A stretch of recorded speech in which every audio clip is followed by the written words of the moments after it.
Actually এটাই হচ্ছে আমার পেজ।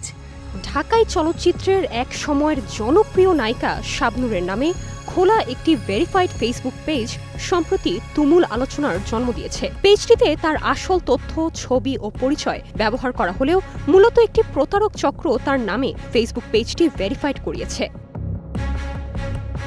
শুভাকাঙ্ক্ষী পরিচিতজন শাবনূরকে সেই পেজ সম্পর্কে জানালে তৎক্ষণাৎ নিজের আসল পেজ থেকে লাইভে এসে পুরো বিষয়টির খোলাসা করেন তিনি। এই ভিডিও বার্তার কয়েক ঘন্টার মধ্যেই দেখা যায় শাবনূরের আসল ব্যক্তিগত প্রোফাইল ভেরিফাইড করে দিয়েছে মেটা তথা ফেসবুক কর্তৃপক্ষ।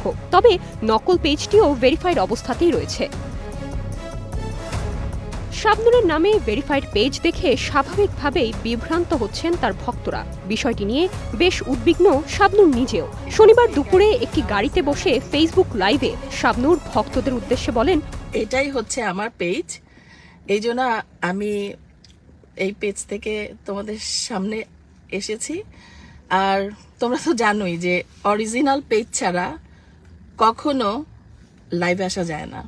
লাইভে শাবনূর আরও বলেন, কে বা কারা শত্রুতাবশত তার নামে এসব ফেসবুক আইডি খুলে পেজ ভেরিফাইড করেছে এ বিষয়ে তিনি কিছুই জানেন না। সবাইকে সতর্ক করতেই তার লাইভে আসা। আইনি পদক্ষেপ নিচ্ছেন জানিয়ে শাবনূর বলেন, থানায় সাধারণ ডায়েরি করার পাশাপাশি বিষয়টি সাইবার ক্রাইম ইউনিটে জানাবেন। এছাড়া নিজের আসল প্রোফাইলটি ভেরিফাইড করে নিয়েছেন এই অভিনেত্রী। পোস্ট দিয়ে ভক্তদের উদ্দেশ্যে জানিয়েছেন তিনি আশা করেন এখন থেকে তার অফিসিয়াল আইডি চিনতে আর কারো অসুবিধা হবে না। Nirjona Nusrat, star news.